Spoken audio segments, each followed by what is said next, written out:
All right, here we go. Ride with me. It's Wednesday morning. This seems to be the time when I do these ride with me videos. And I'll be honest with you, I wasn't sure if I was going to be able to do one today because yesterday I had 2 teeth pulled. Yes, I did. And I was so nervous about it, and I'm not normally like that. I'm normally, you know, I'm pretty calm usually. And I've had teeth pulled before, but this is the first time I've ever had 2 teeth pulled. And I started getting nervous the night before, but I was a wreck when I got to the doctor's office, and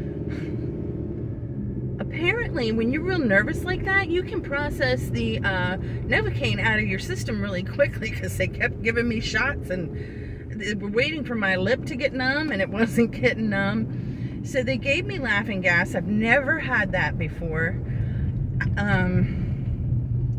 I was worried that you couldn't drive after that, but she said you'll be fine. And you don't really feel anything. I mean, I didn't want to feel drunk or anything. I didn't particularly feel anything, but I did, you know, from the nitrous, but I did. They said pressure, you know, I don't know. It was very uncomfortable when they pulled these 2 teeth, you know.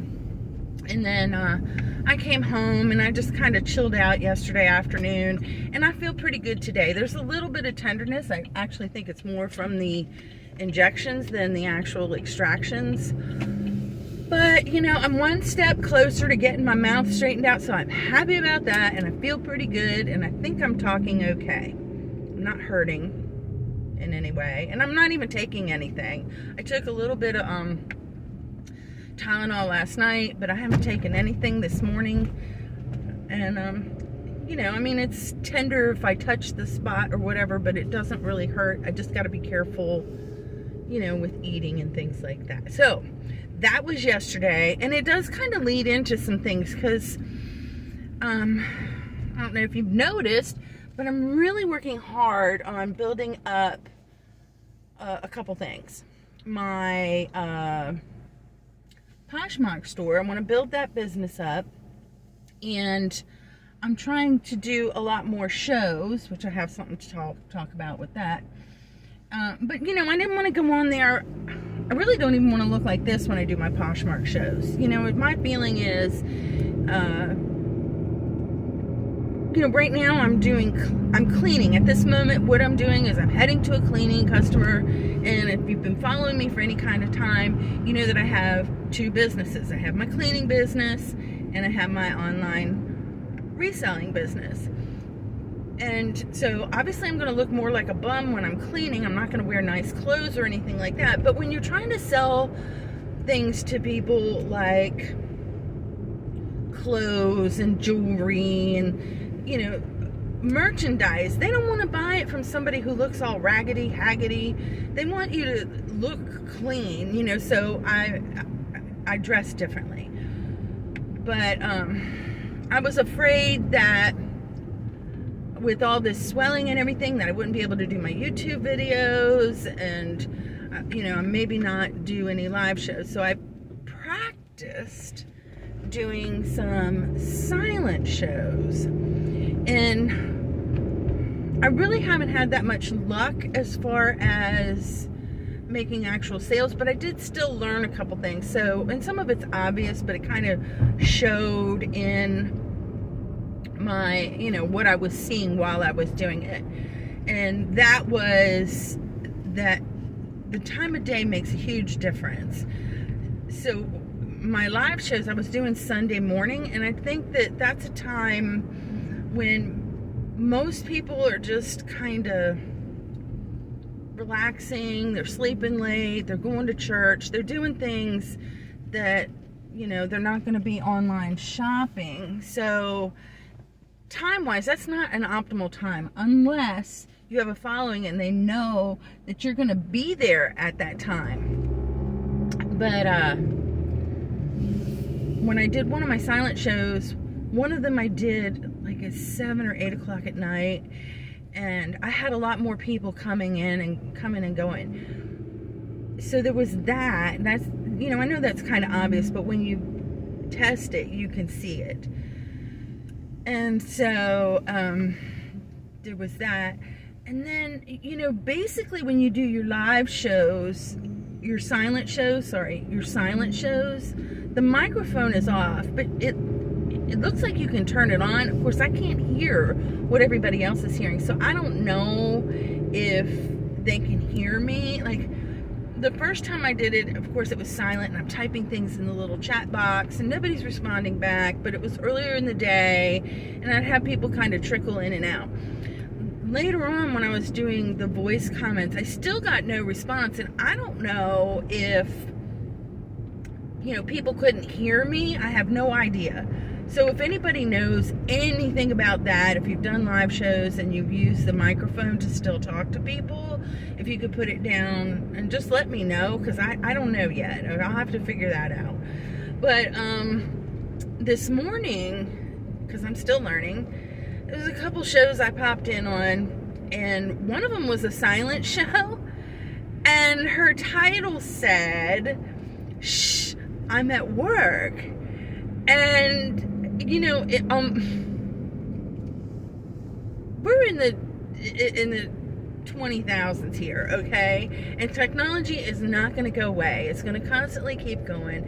But I can tell you that when I was at United Healthcare, I would have had to write somebody up if I knew that they were doing that. You're not supposed to have your phones out where I worked anyway. And even if I have somebody with me cleaning, I don't want them on their phone all the time. I want them focusing on what they're doing. So in a way, I think this was brilliant, because she could set up her sale and just have it running and stick it someplace where nobody can see it, you know, and later go back and see if she sold anything. So that was kind of smart.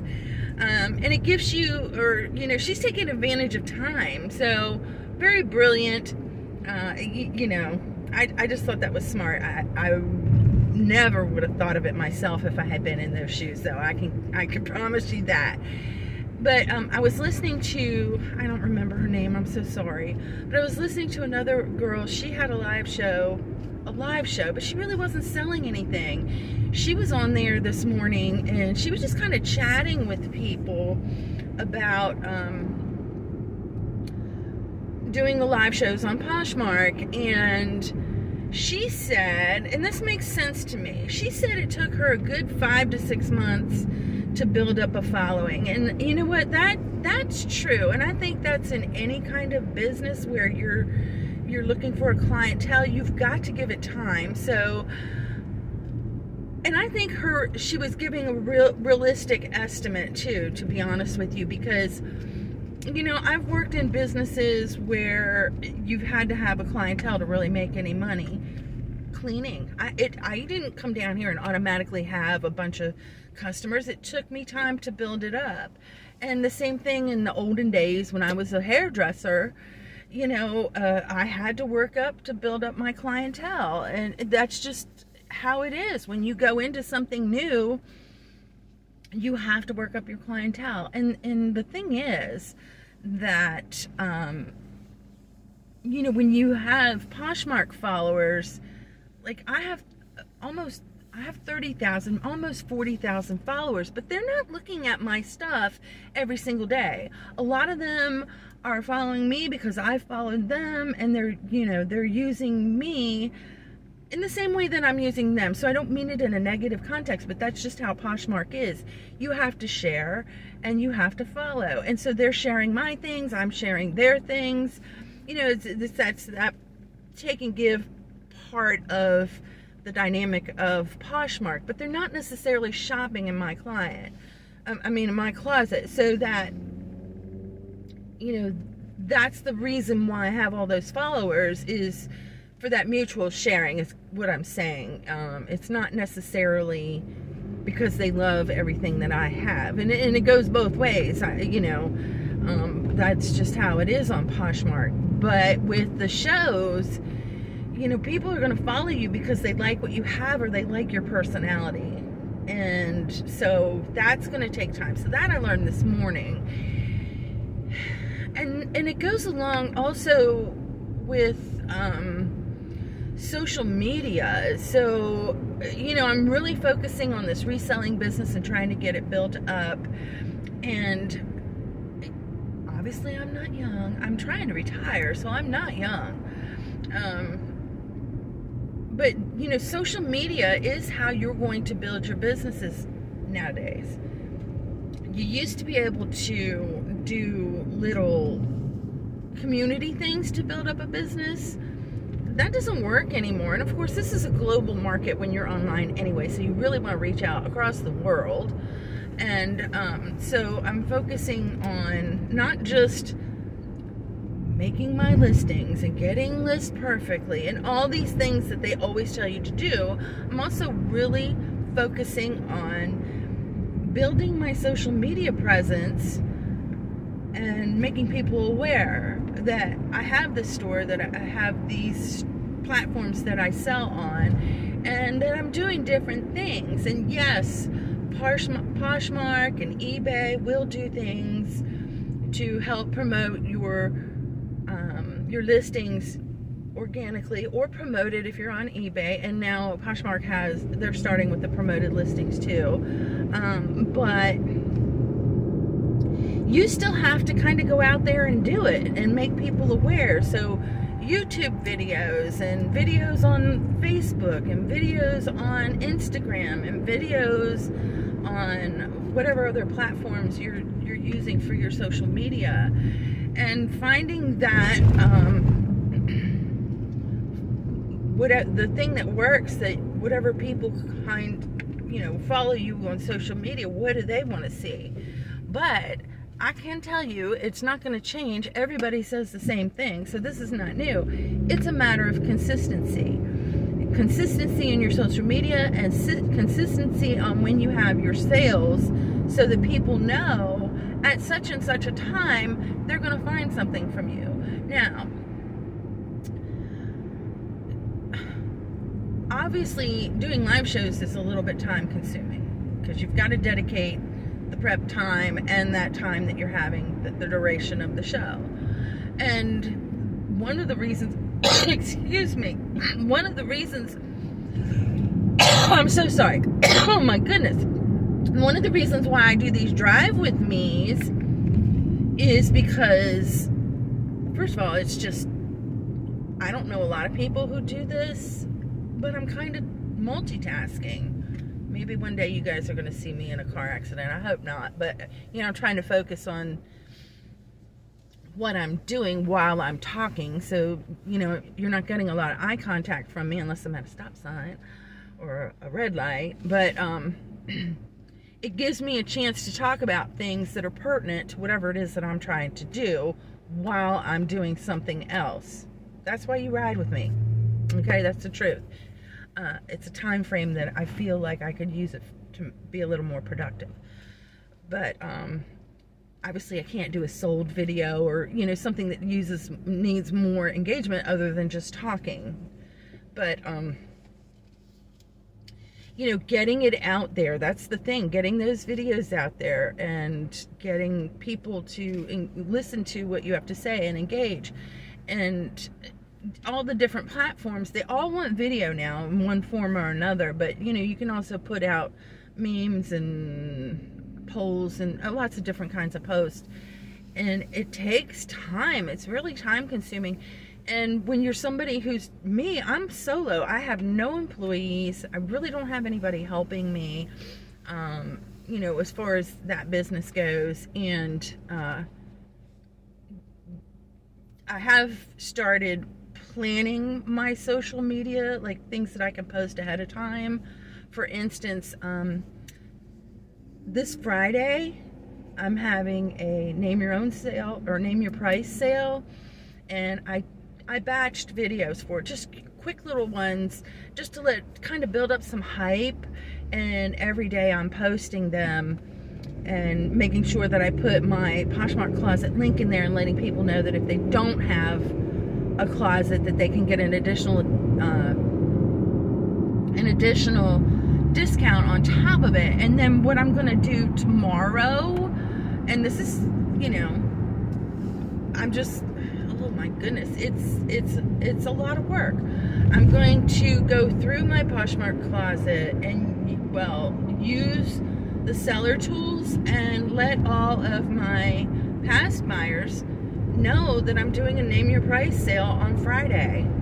You know, you've got to do it. You can't just wait for people to happen upon whatever it is that you're trying to sell, or you know, what you have going on in your thing. You've got to kind of actively pursue people and let them know that you're doing something that they may be interested in and why they want to come there. And, you know, so for me, and juggling 2 businesses plus everything else that I have going on in my life, just like everybody else, you know, it's getting organized and finding time to plan, and, you know, that's the challenge, and I'm working on that. I like the Happy Planners. It's not sponsored.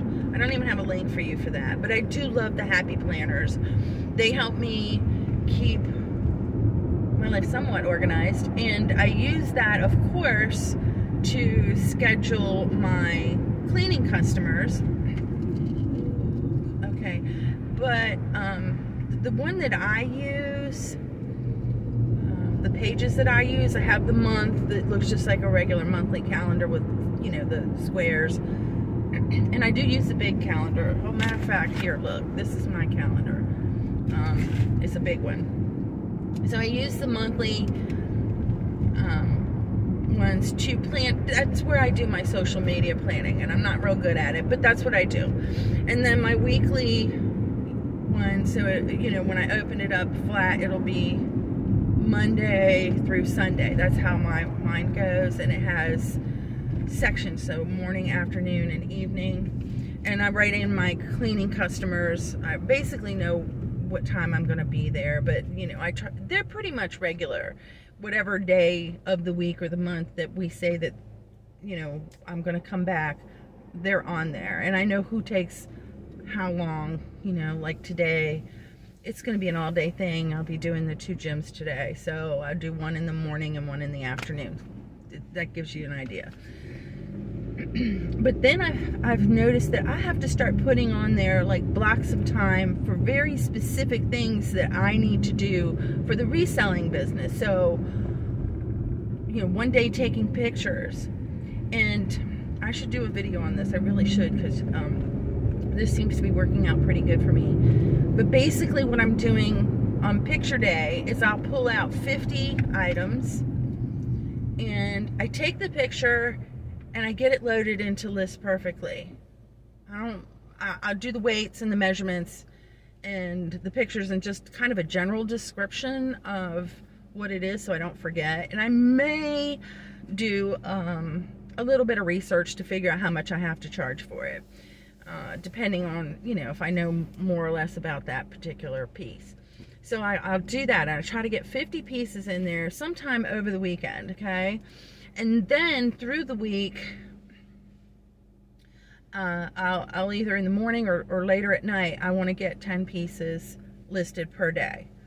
That gives me 50 pieces. Well, you know what? I need to up that. 50 pieces a week. And I'm building up the size of my closet or my eBay store, Macari, whatever. And it's regular, and I don't have to like worry about, did I, you know, these pictures and going out. When I'm tired and get home, I can just sit down and do that. So organizationally, that's good.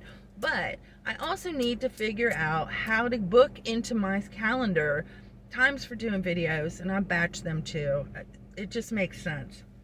Time for doing videos, time for doing other kinds of social media posts. And I'm doing a lot of scheduling that out. You can go out, I think, 90 days on Facebook. So, you know, I have things that are coming out in the future just to save me some time if I get it all done. And but it's, you know, still getting organized and getting finding out really what it is that people respond to. I know people like memes, but that doesn't necessarily mean you're going to make sales, you know what I mean? Or they like your memes, but they're not interested in any of the videos that I do. You know, it just goes around and round and round. So part of it is figuring out what people like, and that's kind of where I'm at right now. Like, what do people want from me? What do they like?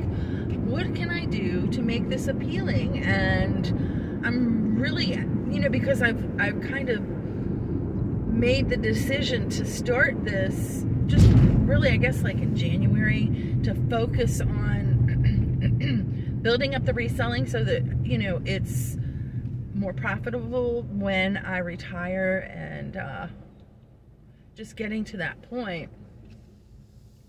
It's almost like starting from scratch. So I don't know, you know, like I know what people want from the cleaning videos, and I know what people want on the Boss of Me. They want memes. They don't want me talking on there. They want the funny little sayings and encouragement and that kind of thing. But what do people want when they're shopping at thrift stores or trying to follow other resellers?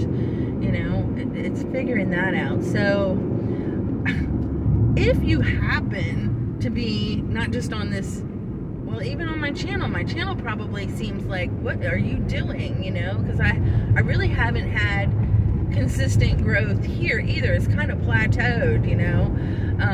But I guess it's just transitional, trying to figure out, you know, who's going to follow my channel now, because I'm probably losing customer or followers just as fast as they're building up, and they're looking at my newer stuff and they're like, whoopsie, oh my goodness, I hit a bump, sorry, what is going on? So I think I'm going to go now because I can't hold this and drive. So I will talk to you later. Bye.